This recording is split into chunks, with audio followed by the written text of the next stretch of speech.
Now I'd like to introduce April Wharton, who is the Program Director of Continuing Education at the Center for Doc Studies. She grew up in the mountains of North Carolina, and she was drawn to stories of real people told through oral histories and regional music. After a decade of leadership at Whole Foods, she finally decided to follow her love of documentaries. She left Whole Foods and began taking classes in filmmaking, and around the same time she started as night managers at CDS. From that point on, she became deeply embedded in the fabric of classes taught at the Center for Documentary Studies. Welcome with me, that was long, April Wharton. And wait a minute, I forgot one other thing. I'm sorry, Bill, would you raise your hand? There you are. We have local artists do the cover for our humanities brochure, and Bill has done two, and this is his latest. And if you know a Durham artist that might like to give us their art for free for our 1,000 copies that we print and mail out, let me know. So thank you very much, Bill. And now please welcome April Wharton.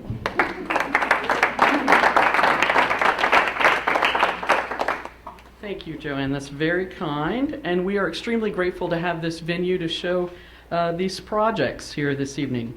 By way of a very short introduction, I'll explain a little bit of the context of what you're about to see. These short videos were produced by adult students at the Center for Documentary Studies. And we have done these projects we've had the Video Institute for 13 years. This was our 13th year this past week.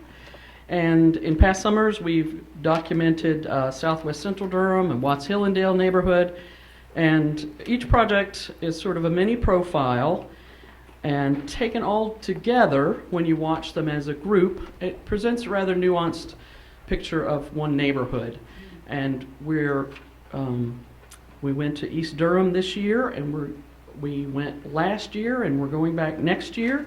And our idea is, because it's such it's a big group, it's a collection of a lot of different neighborhoods, really, we're hoping to be able to capture lots of stories. And these stories that you're about to see, the topics are drawn from community members, and we also each summer invite people who are able to be students in the Institute. We invite some people from the community to be students. So far in East Durham, we have had 4 student ambassadors from the neighborhood come through and be trained, and the big picture idea with this is that we want to train folks from the neighborhood to create their own stories about their place. So we want to continue to support them as they go forward and create new work. We just finished, a lot of these projects were just finished and shown last Saturday. They were finished in the wee hours of the morning last Saturday. So we're going to show a few projects from last year's East Durham. The first 3 will be from last year's East Durham series. And we're going to show this year's, just sort of straightforward. And people, just to give you some idea of what a difficult task we've given people created these in a week. We pre-produced the topics.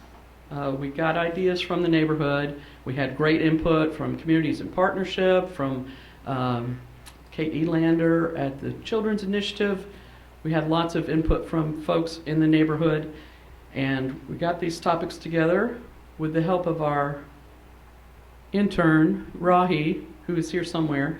And we couldn't have done it without her help. So she did most of the heavy lifting on it. So we're really extremely glad she was also then able to participate in the Institute, which turned out to be just fabulous.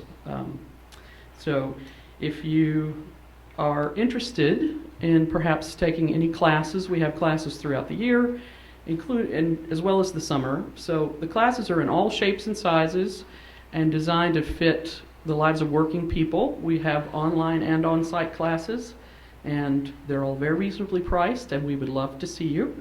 So if you're interested at all, please come talk to me. And you can also send an email to cdscourses@duke.edu.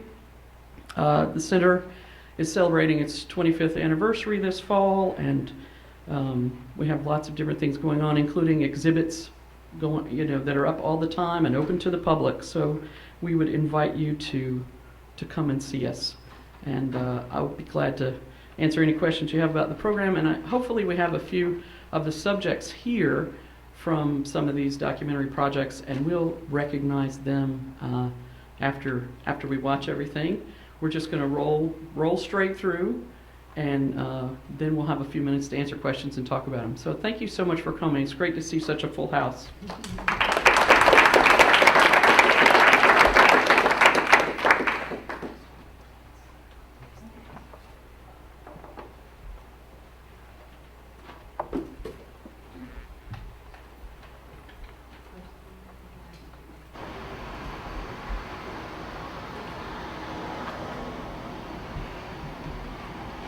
I'm glad that I had a grandmother like Martha Lynch, because without her, there would be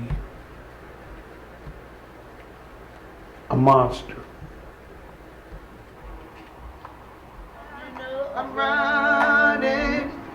running, you know that my running days will soon be over. I'm running, I've got to get in a hurry.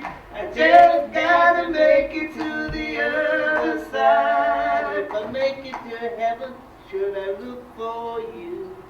I just gotta make it to the other. Like I said, I came up rough. At the age of 5, I knew how to play cards and shoot dice, and so my heroes at the time were all negative. My calling is here. This is where my calling is. You know, my sons, they tell me all the time, and I love to hear that. Dad is a good word, you know, in the essence of, you're a hero. You know, you make sure everything is done right. I give you straight sound what my grandmother gave me. If you ain't got no money, don't go over there that can't. Hey, don't be a tattletale. You want to tell on everybody. Don't pick. If you pick, then somebody gonna pick at you. Now, how you gonna like it then? You know, understand where people are from. Everybody ain't got it like you, and help as many people as you can. And if you can't help, leave them alone. He's a great dad. Always have been. I would like to be Ever better, since I was born. and I think every man should be better than their father. But the only way they can be better is because they got to be taught better, and there's better ways to do things, and that's what I teach my sons. I don't care if they go to college and decide they want to be barbers, but I want them to go and try something, then settle for something that I did. I used to believe if I got a hammer, I could knock it down. But now I know it's not the hammer that knocks you down. It's the belief in the hammer. So I got to have belief before I can even start knocking out the problems. Truth don't need explaining. You don't grab all and give little. You grab little and give all. I'm obligated, once you step through that door, to make you feel better about yourself when you leave out of here. And whether it be physically, mentally, or spiritually. I tell people don't come to me because they need a haircut. They come to think that they need a haircut.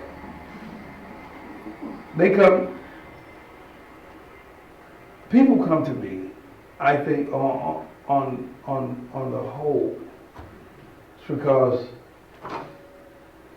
they're drawn.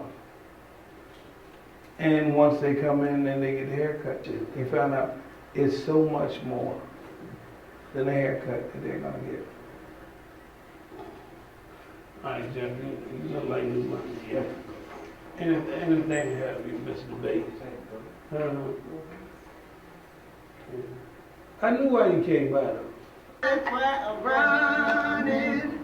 I'm running, you know that my running days will soon be over. I'm running, I got to get in a hurry, just gotta make it to the other side.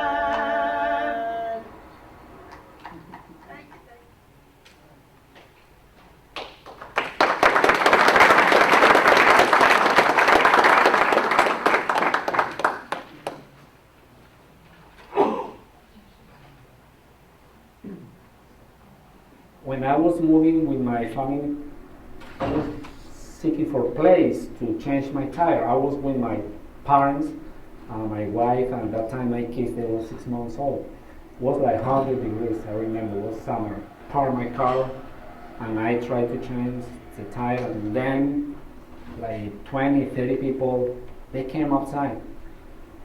And they start saying, hey, you can do this is the church, you have to go. But one guy stepped down and said, listen, I live next to the church, this is my house, come on, let's go and I help you. So I usually think about that because I say just one person made the difference.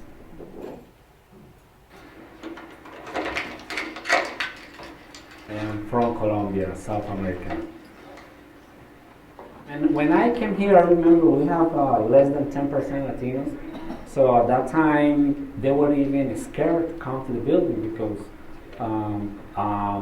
they didn't feel welcome. I think so because the language, without the language, you are nothing here. So you develop some kind of skills to survive. And some people say, but how come they moved to this country? But I say no, because the situation is difficult and sometimes you do things in order to provide better situation for the family members. I connect the people with the agencies, with the community resources. I help them because people, around here, they feel comfortable coming here. People come here for everything. They, could you help me with this letter? This is about employment. Could you tell me what it is about? Just like in this area, in North Central, this is very tough area for living. Sometimes the father is working hard all the time. Mom is frustrated. The kids start controlling the situation. Even when they are in elementary, this setting is easy to talk with them. And the parents, they have more control because they are still kids. But when they go to middle or to high school, it's very difficult for the parents. They feel frustrated and say, wow. They start asking themselves, that was the best decision to move. Because initially it was good, but then when you don't have control and your family start doing things that you don't know how to deal with, it's very difficult. That was something that I was thinking, working, and sometimes I was like, come on, what about my family? I mean, when I see now that they are 16 years old, I'm like, wow, what happened? I didn't realize that they grow so fast, and I know that now I'm trying to do more things with them because sooner or later, bye.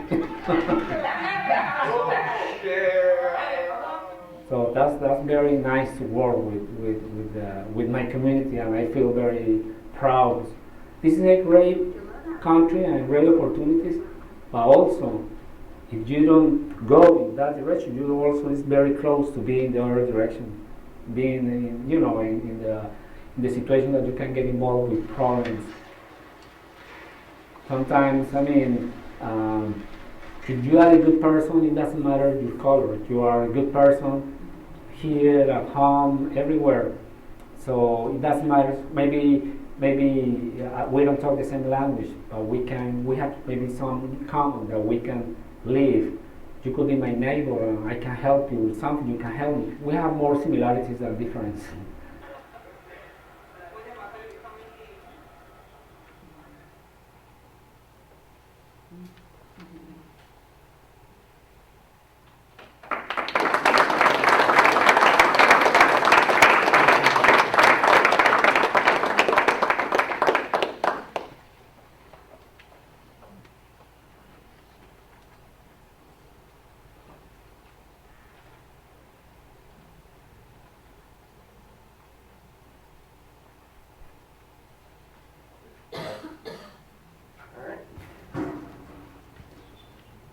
The first time I actually went bowling, they introduced it to us in middle school and actually had it in the gym where you bowl with the rubber balls and the plastic pins.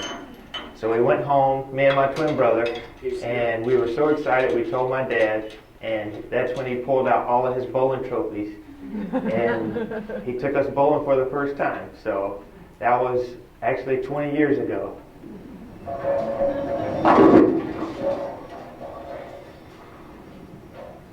I became a great bowler by, I guess, studying the game, always watching the pros on television, and I bowled in college actually at the University of Utah. Non-bowlers misunderstand about bowlers how much time and effort they put in to get to the level that they are. I throw the ball 200 times a day. In a typical day, I would probably get in about 10 games. But that's exciting. I say he's a good bowler. He's very, I'm going to say, technique with his bowling. You know, he's not the fancy bowler. He just takes his time with it, and he strikes a lot. He's constantly asking people that's better than him how to help him become a better bowler. Bryson would definitely be the best bowler in our team. He's a phenomenal bowler. Could borderline be a pro, but we're just trying to keep up, for sure.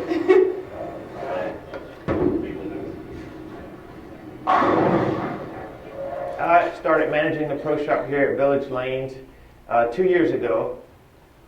The most surprising challenge about running a pro shop is definitely, I guess, the fear of messing up somebody's bowling ball. When I was in Salt Lake City, I drilled a few bowling balls there for school, and coming back home, dealing with a different, I guess, environment, it's a lot more scary than one would think.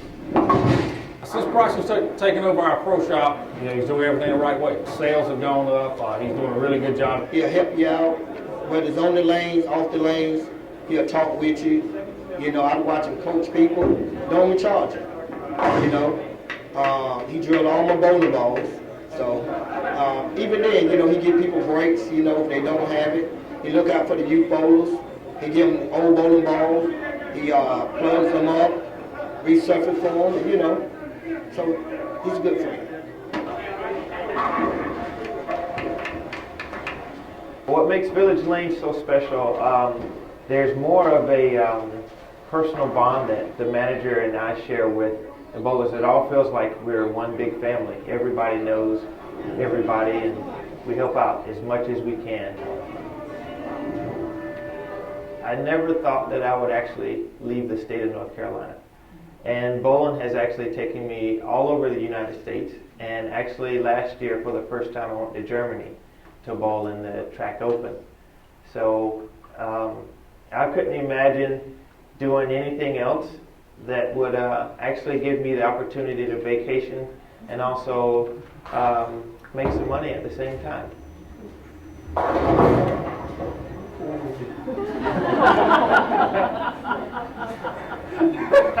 That was a lucky strike. All right, so right here we have the Storm IQ Fusion, which is featuring the new centripetal core. It's an inverted core that's originally in the original Prodigy series, their Storm Hotline, but this is a hybrid cover stock. Hybrid means that it's a pearl and solid combination.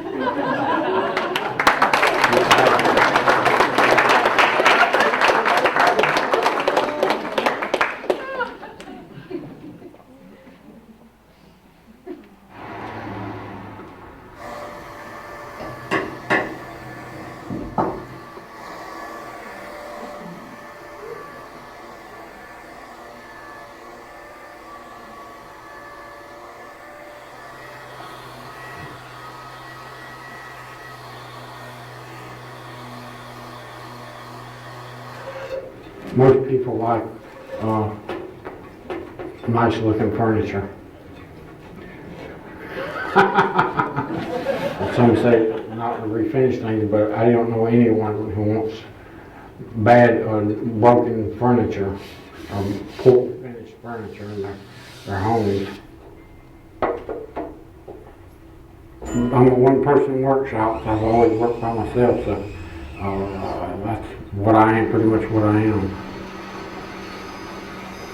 I can't really say I'm an artist, but I reproduce furniture, and match what somebody wants or something they don't have. They have a style they want, and I can make it to that style. They can't find it anywhere else. I can do that. I've done that. Well, I've had a lot of customers. Some have passed away, but I've had some for 30 years, so as long as I've done this. Clocks are sort of obsolete these days, I think. Some people have probably never heard of a mechanical clock. A lot of people use their cell phones or what have you, or they don't even use watches anymore.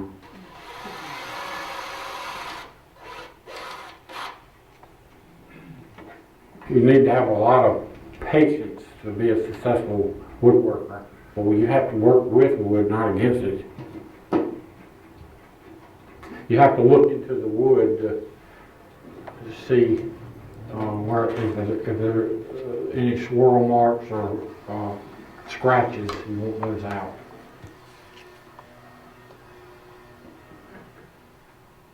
So do this for 20 more years, and I would be 70 then.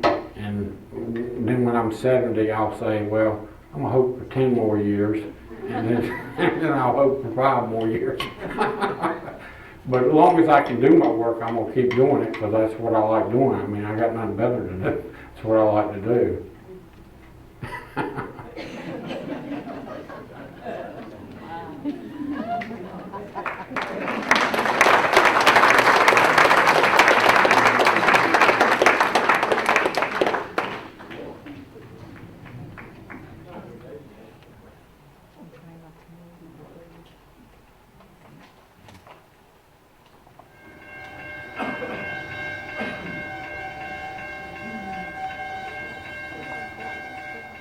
What makes me different than the rest of them is mine is a ministry. It's a ministry. I get excited by helping people or trying to go in a family that I know that don't have nothing and make theirs look as good as somebody else's to make them feel good. I'm excited about that.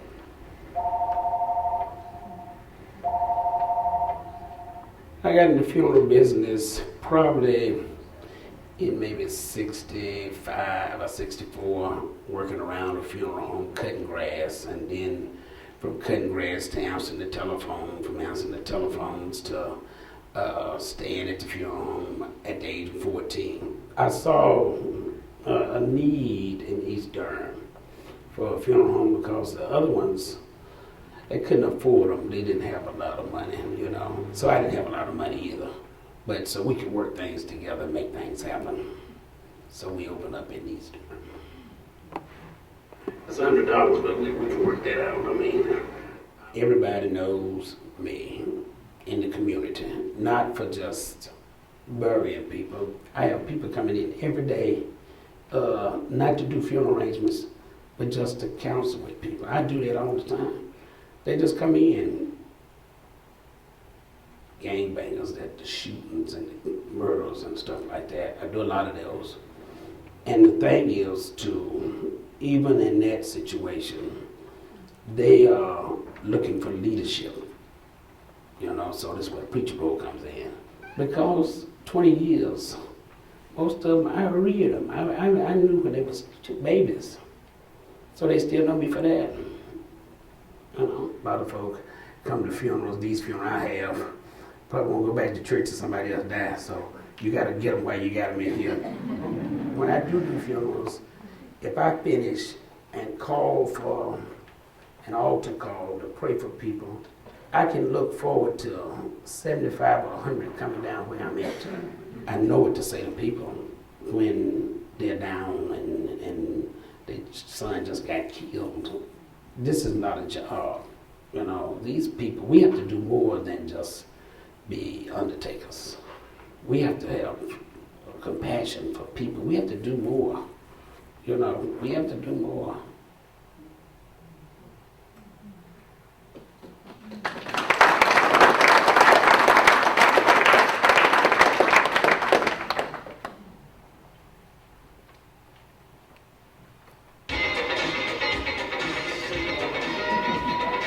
I had a Girl Scout troop, and we had to earn a badge, okay, for roller skating. And the closest roller skating center to us was Greensboro. Durham didn't have something. So I said, hey, this is the time to look and do something. And plus, I wanted something I love working with the Scouts, and I wanted to work with the children, but I wanted to be with my children. So we just said, okay, let's look, and we kept our day jobs for a long time. Opened up the rink on Atlanta Road, and it proved to be a very big success.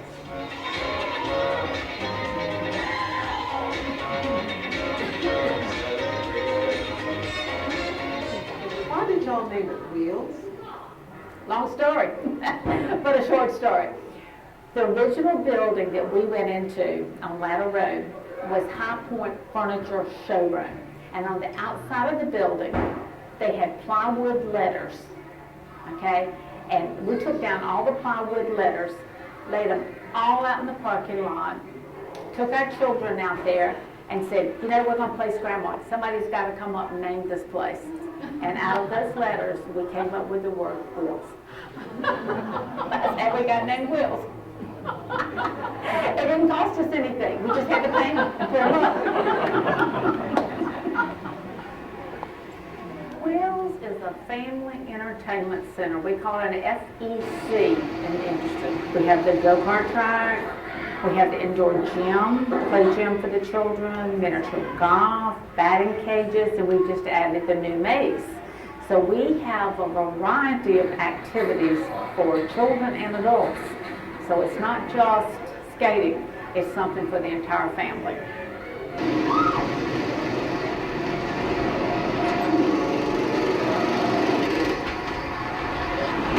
Today's kids they want to come in and they'll play videos, and we have to entice them sometimes to skate, so we kind of have a rule, you've got to have skates on.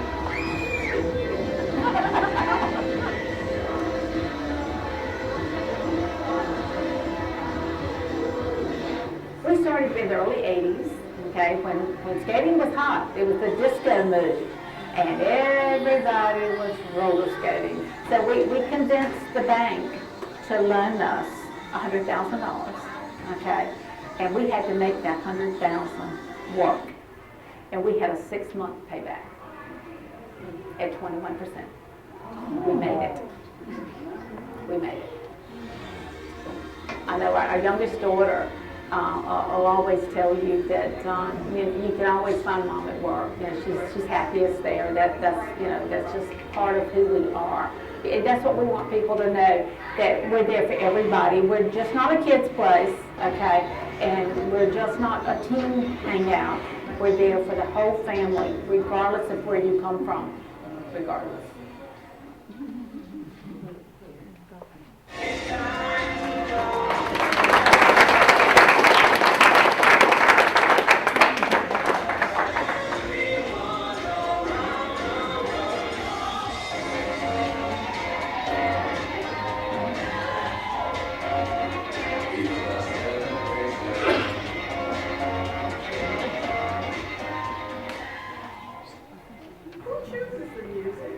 I do.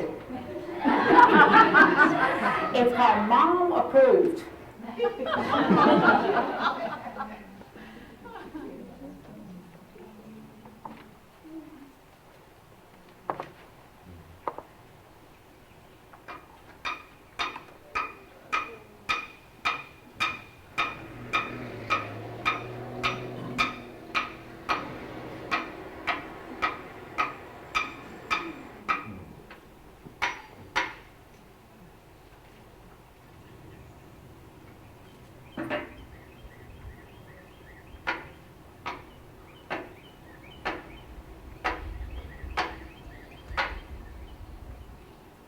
the reasons that the gardening is important to me, it helps me keep in touch with some of the things where I come from when I was growing up as a kid. And it gives me a place to sit and relax and have peace time with myself. And the joy of watching it grow and the joy of giving it to other people after I've grown it. This garden may save someone's life, particularly mine, to where I could have been outside the fence and doing other things. Something could have happened to me. I'm back here, I know there's nothing's going to happen to me. I'm in my own area, my own zone. And I feel that it does just as much for me as I do for it. My parents was a sharecropper. Now I do this for a hobby, relaxation. Back then, they had to do it for means of survival. Most of our feeding came out of the garden. When there was no meat, there was always garden around. And it was fixed so good. Mom was such a good cook with it, we didn't know the difference one way or the other. My brother, he encouraged me. He'd come around and say, "You're not going to plant a garden this year?" I know, can't do it this year. And he'll say, "Well, what you doing?" I'm at home. And he'll say, "Well, I'll come cut it up for you." He come, cuts it up, and next thing I know, the gardening started. Then he runs out. But he always come when I call him. Always come when I call him. Oh, yeah. So in my private getaway, when it gets too loud everywhere else, I can always come here.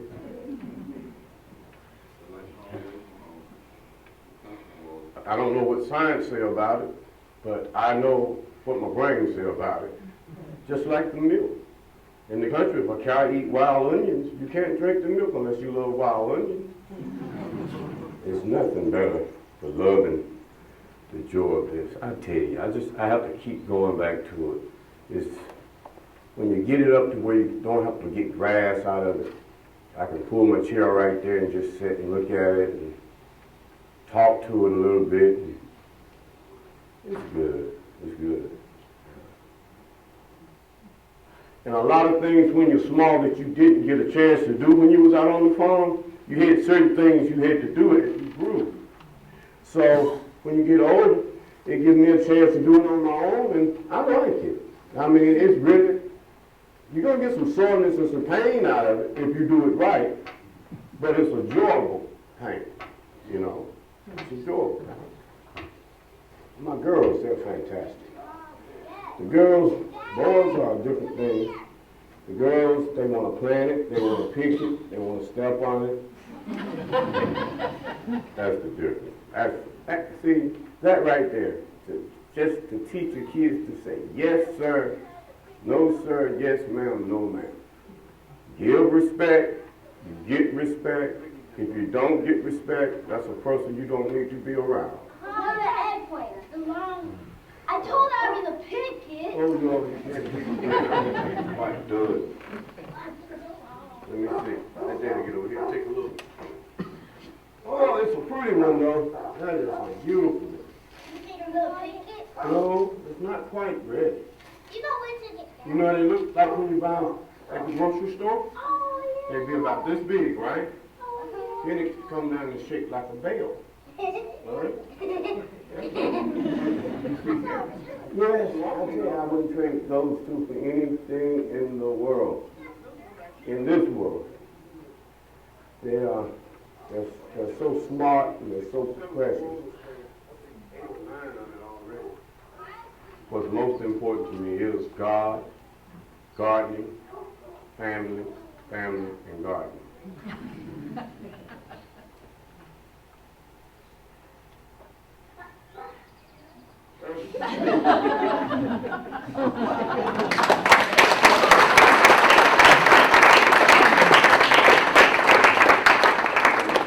Cleaning out the bottom, and he killed him. The fumes from the pig. Yes, ma'am. Pork kill you more ways than one. But you know what? I love it.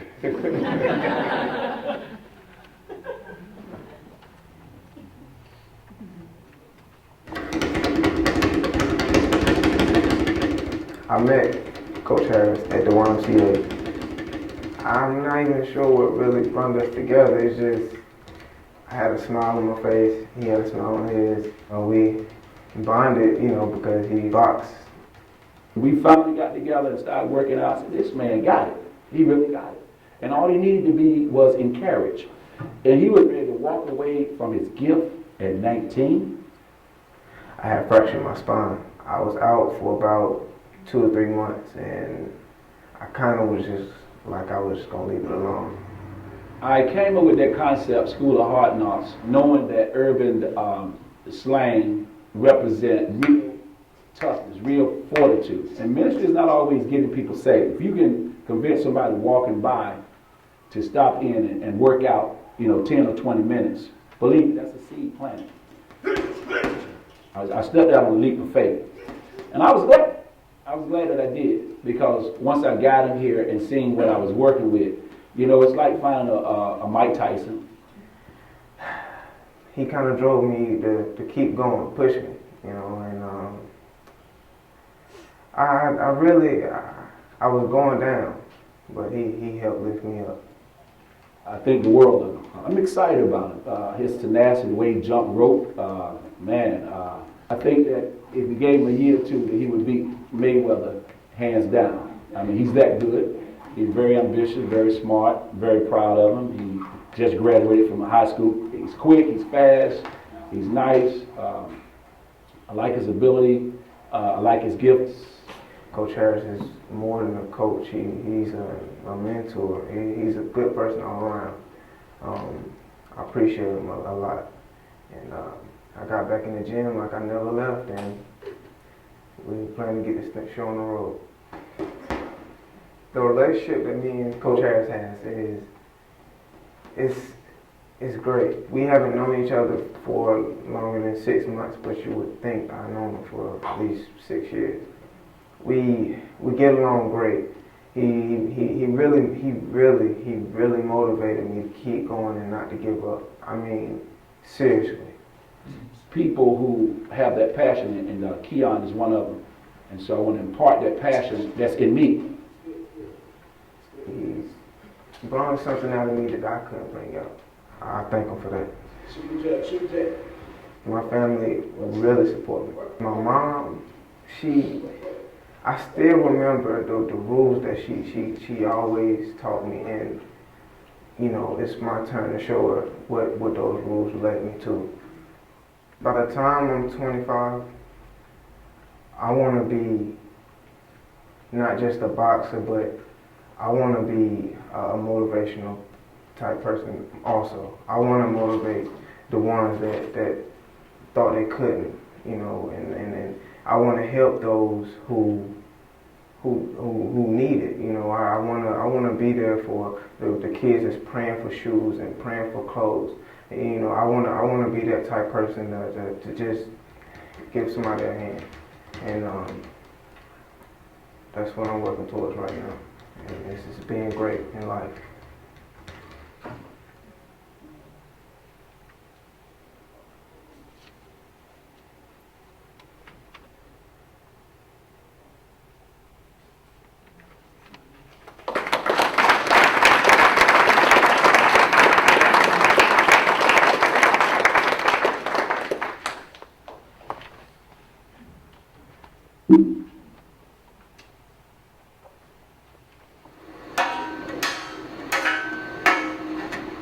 I like taking things apart. And I mean, I really like, I spend more time taking things apart than putting it together. It is part of it. I actually enjoy it. It's dirty work, but it's kind of fun. And I would just do the demolition jobs myself. Morgan Imports was exactly that. I did the demo, that way I could cut the material out the way I wanted to use it. If a demo contractor had done it, it would have been, I couldn't have done the same things with the material. And the same at the North Carolina Museum of Art with those parts that came from the boiler and from the jail. By going in ahead of the demolition contractor, I could pull things out in a certain way. I can't draw, It's funny, I can't draw. And I don't even try or don't like it, I mean, I'm an object maker. It's a very constructivist process for me. I mean, I am building things. I'm fastening and putting things together. I always like building and making things. I grew up on a farm. So again, that practical idea of reusing and doing everything yourself. It was a small farm. And yes, I was one of those people that had a father that kept a bucket of bent nails. Because if you needed nails, you straightened an old bent nail. I mean, so maybe some of it comes from that. I'm applying a lot of the technical things that I'm good at, but in a way that's totally open-ended. I mean, the possibilities of art are endless, and that's the beauty of it. There is so much more that can be done. I'll never retire. I mean, that's the beauty of what I do. There's no retirement. I'm just going to scale my work to things I can do. You know, I'm turning 60 next year, and I'm thinking, I don't know why it's bothering me, but I'm feeling that sense of age. So I'm thinking, okay, what am I going to do? Maybe, you know, maybe I'll do 60 of something, or maybe I'll take 1 year and just treat it as a transition. I'd like to take the chalice concept and take it to 1,000. Or just take 1 year and see how many I can make. You know, I just feel there's something I haven't made yet that I want to.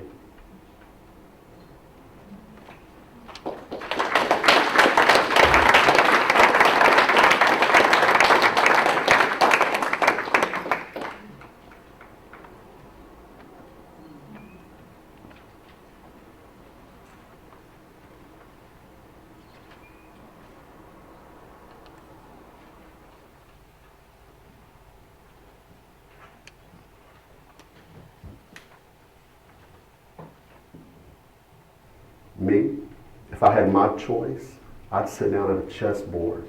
I think that with chess, it's plausible to understand how I can teach you life. I mean, you're a king, you have your queen, you have your rooks, you have your pawns that are oftentimes looked upon as being the least valuable, but if you understand that the pawn, if it reaches the other side of the board, can become whatever it wants. I mean, if that's not a miraculous testimony, I don't know what is. So that which is least actually can become the greatest.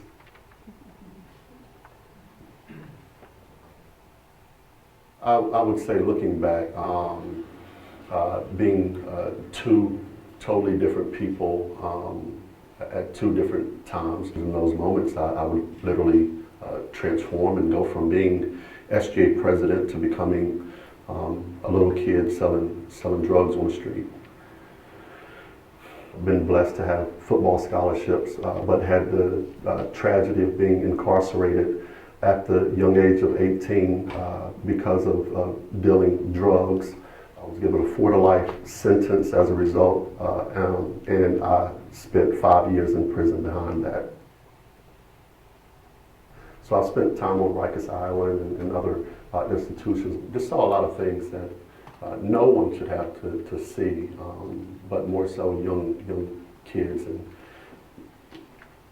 yeah, I mean, just even thinking back on it right now, to see guys being beat in a shower to the point of you just sliding down this glass wall and the blood is sliding down with you. I mean, these are things that you see in a movie and you're thinking, this is just in the movies. No, this is actual real life. And at the time, I didn't realize it.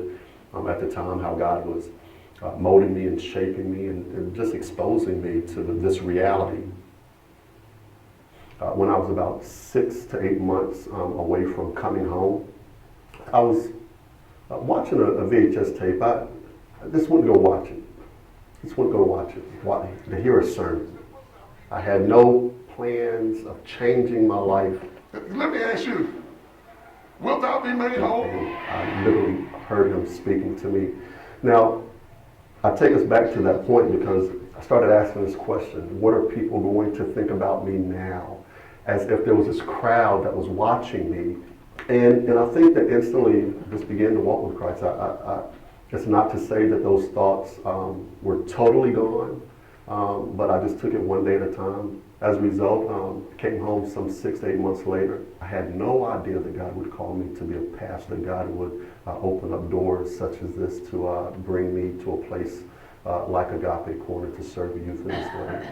Specifically, as we work with young men, we purpose to work with families ultimately to empower the family unit. We can also believe that there will be a street that thrives, ultimately bringing about change in the community, and not only provide them with an education, being able to grant these young men a high school diploma, but also to give them vocational trade so that they can go out into the community and be successful.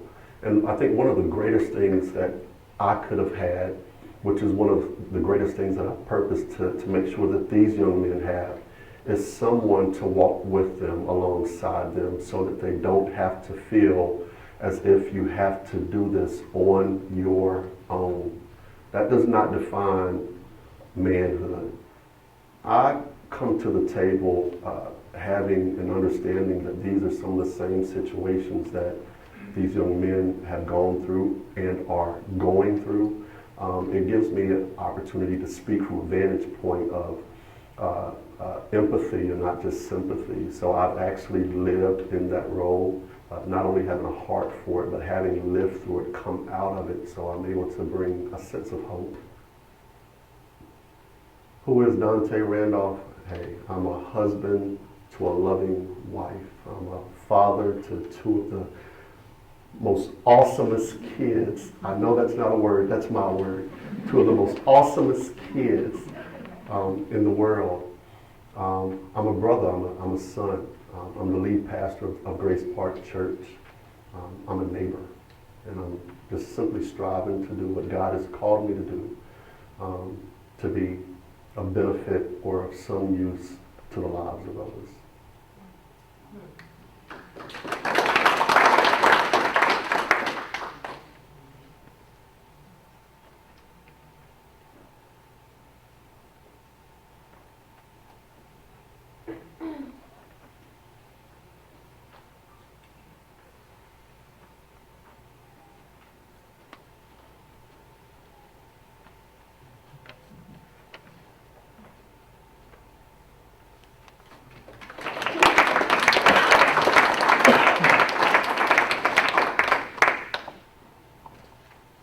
When I first got here with my dad, I went to the back, and I went all the way to the back of the store, and I just saw the conditions that the store was in, and I said, "Dad, what is this?" He said, "This is my store." I said, "Are you for real?" It was not suitable for customers the way it was. I don't know how people used to come in here. The meat department here, back there, was the worst. It was awful. And the dairy case that is rotten. When we took off these boxes here, that we took them apart, we cleaned them. There was a lot of ratness on the inside. Everything was bad. This is about a 50-year-old building, so it needed also maintenance, and so we had to do some stuff with the roof and painting and stuff like that. The day we opened up the store, August 21st, 2002, we emptied out a little pack of change we had.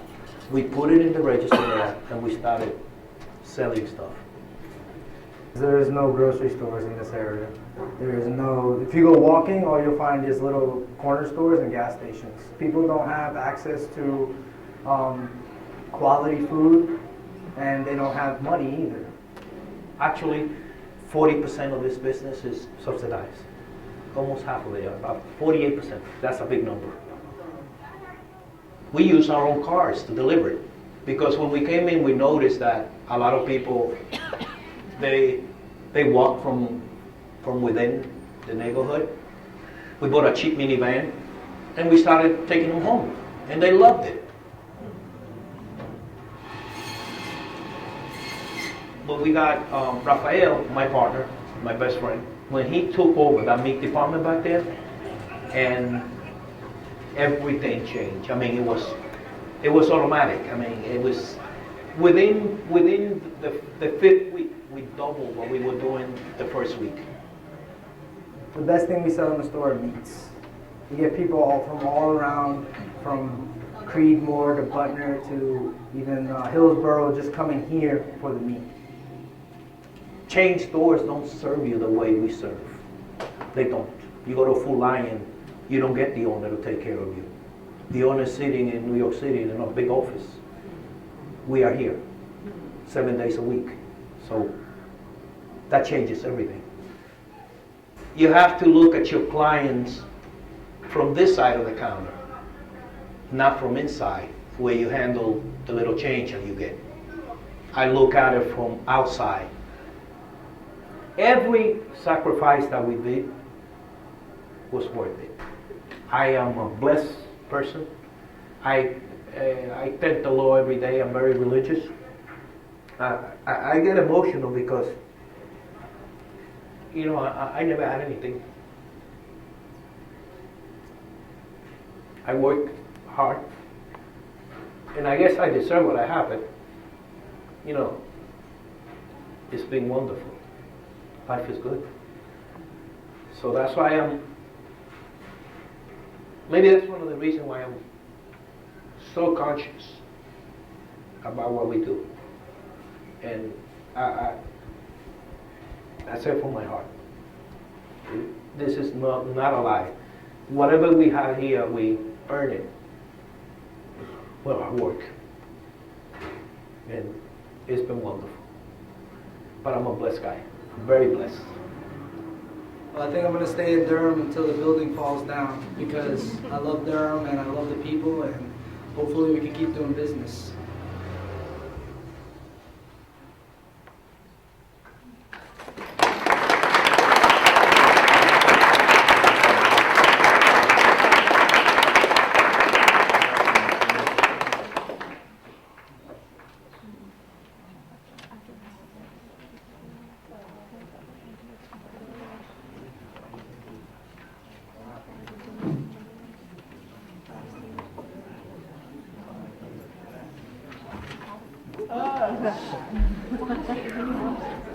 That's a position.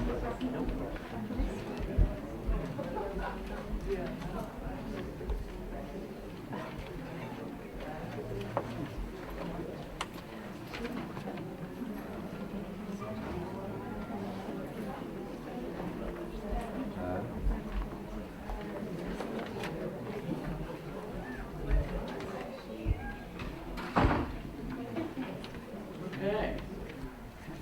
I know we have a few, might have more than a couple of people here who were subjects in some of the documentaries. Can I get you to stand up if you were a subject in one of the documentaries?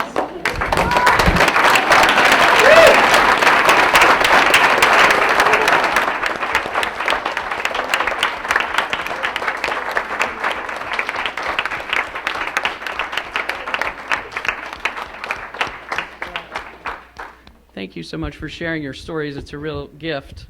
And there may be some people who have some questions for you. I don't know. We also have some students here, at least one from last year, and I'm not sure who else. So if you're a student this year, stand up to be, and can't, or a student last year.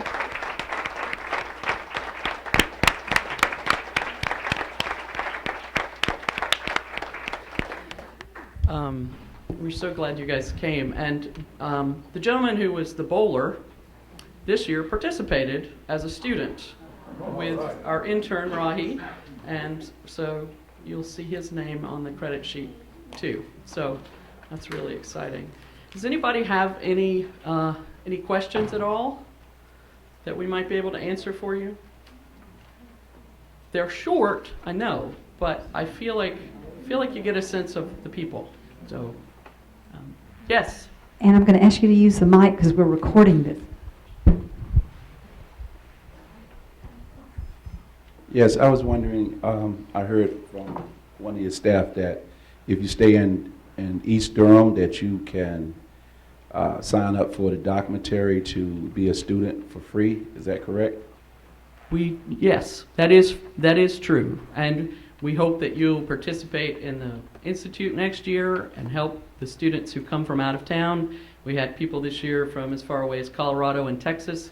So we need you to come help teach those out-of-town folks about the Institute. So I would really, our big picture goal really is to help people from within the community learn how to document their own neighborhood. So yes, the answer to your question is yes. Please come talk to me. So when would that start? Like, you know, as far as... We can talk about it. We have classes that start in the fall, and next summer, sometime in June, we'll be doing the Video Institute again. So. Okay, I'll be interested in the fall. All right. Excellent. That's what we want to hear. I just wanted to know the address for the grocery store.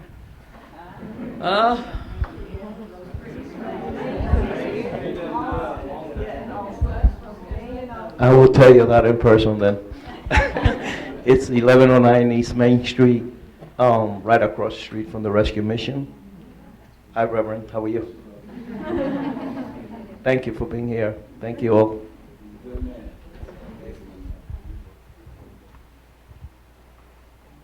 Do we have any more questions? Do you have any questions for any of the, maybe one of the students that participated? Anything?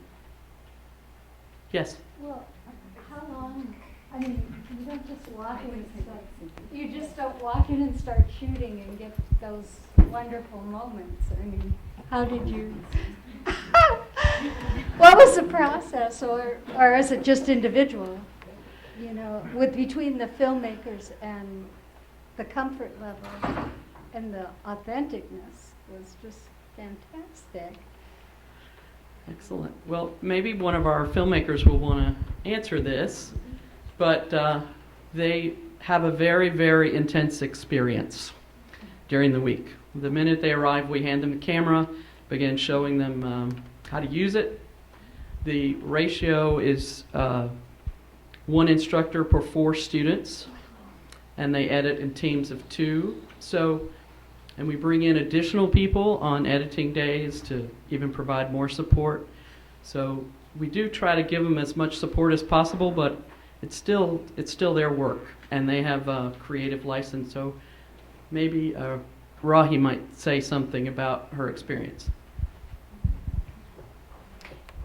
Yeah, it was really an intense experience. The first few days are like taking workshops and actually learning how, like, the theoretical stuffs about documentary filmmaking, and then 2 days production. So the students, except for me, the students who came from like all over the states did not really know the subjects. So they called them, introduced themselves, got to know them, and then visited the locations before they shot. And then they had only like a day or 2 to shoot, and then we had like a day and a half to edit. So it was a really intense experience, but very beautiful and good experience.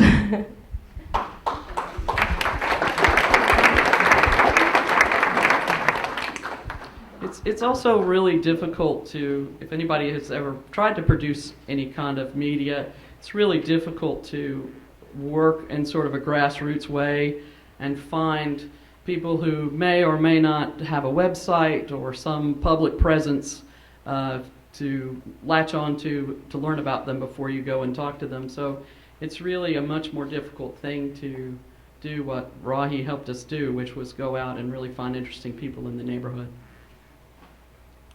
Does anybody else have any? Yes. What is the percentage of local people that participate, would you say?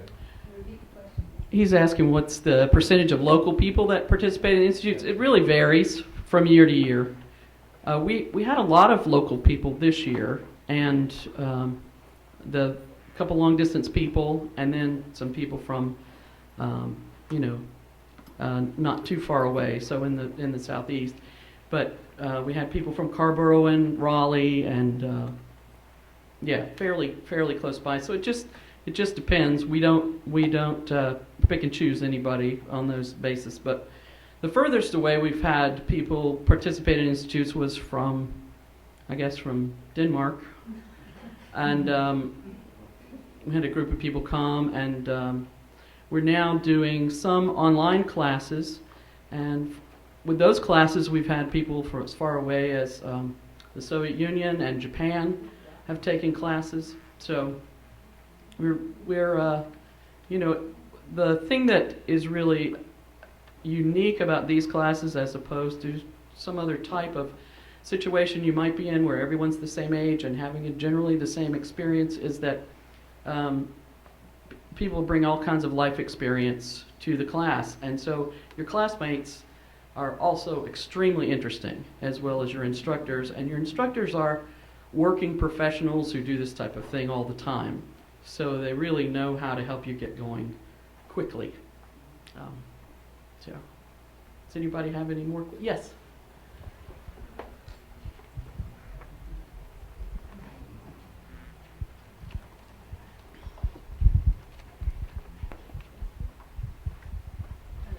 Do the students get to choose what they produce, or are they given projects? They're given a list of projects from which to choose their top 3.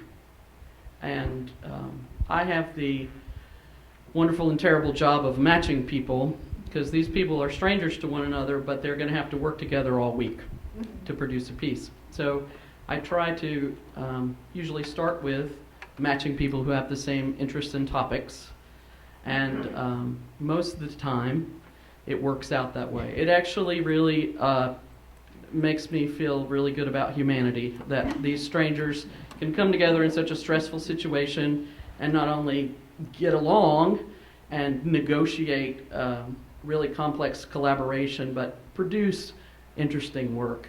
So that's another aspect that's another additional stress on top of things, is these people didn't know each other until they arrived on Saturday, and they had some input into the topics. We try to draw the topics from the neighborhood. So we did work within the neighborhood. Some of these projects were ones that we tried to do last year, but for whatever reason it didn't work out, so we went back to them this year. And if people have ideas of East Durham stories, and like, oh, it'd be wonderful to interview such and such, please let us know about those, because we really do want to get those from the community.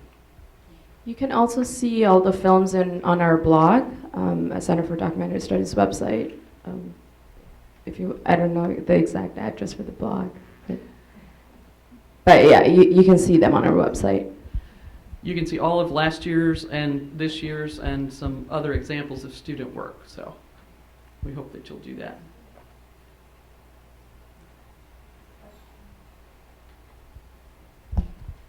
I just want to mention that, you know, during the excitement of the interview with me in the store, I forgot something very important that we've done in our store for the past 3 years in a row.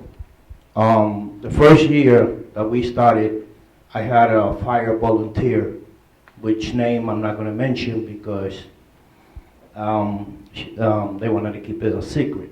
So we started calling it a Secret Santa at the store. So in December, for the last 3 years, the first year she came in and she put $3,000, and people just came to the store and got free food. After that, the second year when she came around and she asked me if I wanted to do it again, I said yes, I wanted to do it, but this time I wanted to match what you bring and put a little extra. So the second year, she put 3,000 and we put 5,000. Okay, last year she brought in 2,500. I put in 7,000. So we are not, because I want to proud myself on saying this, but no other place, no other store, no other owner has ever done that in Northeast Durham. And I'm very proud, and next year we're going to do it again.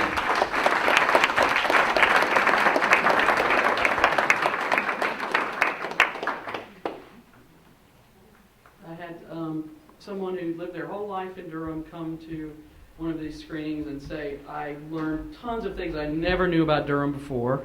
And so that's a great example. Thank you for sharing that.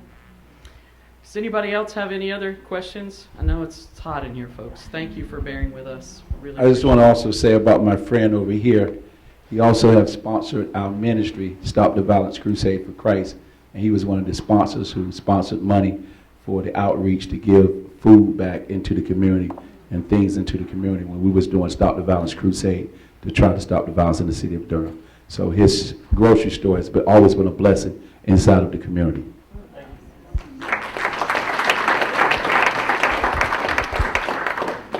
One last time, any more questions? I don't have a question, I'm just giving feedback. And I'm sorry, somebody came in, you saw they were trying to fix the air conditioner, but they didn't do it, obviously. So, how many of you guys thought that this was amazing? How many of you guys have cell phones? Oh, most of you have cell phones. All it takes is sitting down and planning. Really. You see things every day.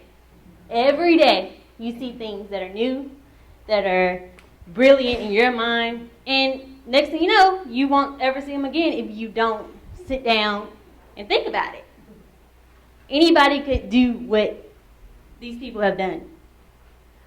It kind of shocks you that, oh, well, how did they just do that? But you're having a moment right now. You have a phone, you have a pen, you go to sleep a lot. Anybody can do it. And it all starts with just sitting down, and if you have your own business, if you work, if you have problems, you can capture it. Other people are going through those same problems, and all it takes is picking up your phone and actually sitting down and planning, because that's the big thing. But seriously, everybody wonders how can you do it. It's so easy. If you just sit down and plan it out. That's it.